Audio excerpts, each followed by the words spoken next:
Good morning, students. Welcome to the virtual class of Gyaniketan Girls School. This is the continuation of the chapter Tribals during the colonial rule. Now, earlier in this chapter, we had studied about the different lifestyles of tribal group, that what lifestyle they adopted, how they practiced shifting cultivation.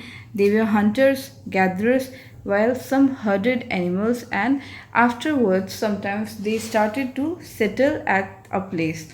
Now, in today's video, we are going to see the tribal and the Britishers. See, with the colonial rule, the tribal lost their authority over rule land. Means after the colonial rule came in our country, in India, in different parts of our country, the tribal started to lose their land. How? Because the Britishers, they were starting to establish their authority over those land. With the establishment of colonial rule, the tribal lost the authority that they had over their land. Now, before the British rule, it was seen that the tribals were very important. They were chief in the tribal.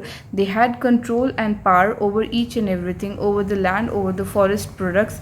They owned the police. The police authority were under them. They did not have to answer anyone, and also the law and orders maintained in the tribal areas were under the tribal people. But after the Britishers came, it was seen that all the powers went to the Britishers. They lost the right to administer and were pressurized to follow British rule. Means whatever Britishers were telling, they were pressurized to follow that, and they paid tribute to the Britishers. So the rise of the Britishers affected the tribal societies also, and there were considerable change in the tribal society.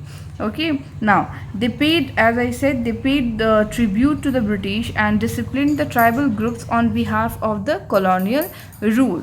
Now, the steady rise of British rule in India slowly began to affect the traditional lifestyle of the tribals, as it created problem by replacing the old social and economic system of the tribal, and it was getting the different system was being seen after the Britishers came. The colonial rule brought an end to the barter system, that it was seen that the barter system, that the system of give and take was ended in tribal society, and a system of cash economy was introduced by the Britishers in the tribal society. So there were many changes that were seen in the tribal society after Britishers came, after Britishers took over the tribal society.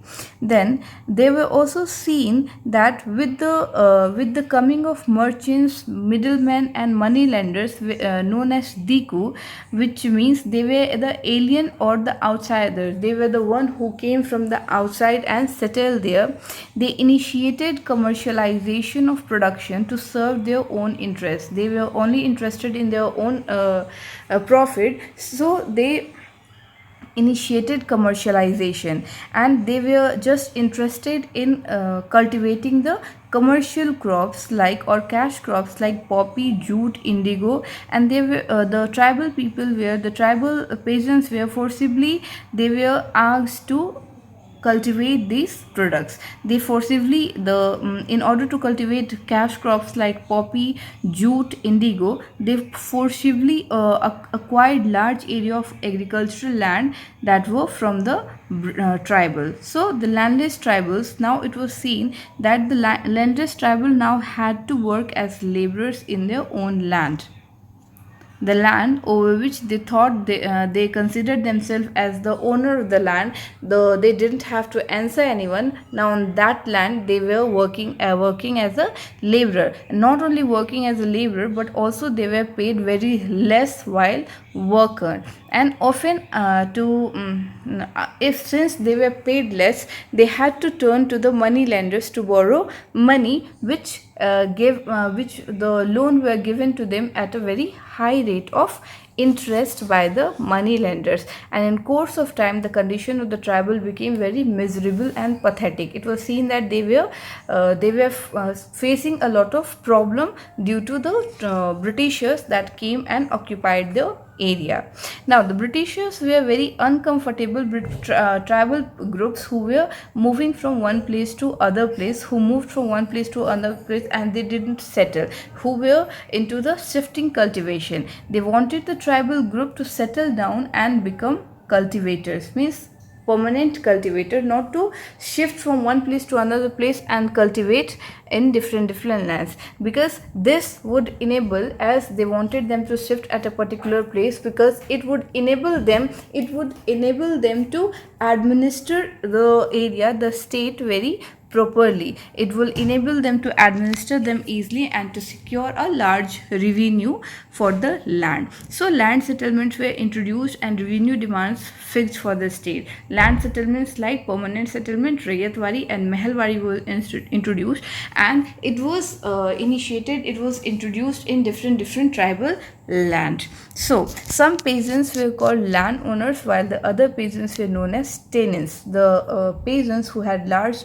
area were the landowners, whereas some peasants who did not have area, they were known as the tenants, and the tenants were to pay rent to the landowners, who in turn paid revenue to the state. Now the efforts to settle jhum cultivation was not very easy, because when the jhum cultivators took the plough, cultivation was not easy. The reason being that plough cultivation is not easy in area where the water is scarce and soil is dry, so it was difficult for them to shift to other cultivation. And in fact, jhum cultivation suffered since their field did not produce good yields. A large amount of products were not yielded from the jhum cultivation. They insisted on continuing with the traditional practice that they were practicing, that they were following. And when the Britishers refused to allow them to practice this traditional practice, there were widespread protests seen among the tribal people, and finally the Britishers had to allow them the right to carry on shifting cultivation in some part of the forest, and this how they were continuing with the same traditional process that they were cultivating. So this was how the situation went on when the Britishers came to the tribal society, and different settlements were introduced in tribal societies, and the tribal and the forests came under the control of Britishers. So now what were the impact on different area like forest law and trade, that we will deal in the next video. For today, thank you and have a nice day.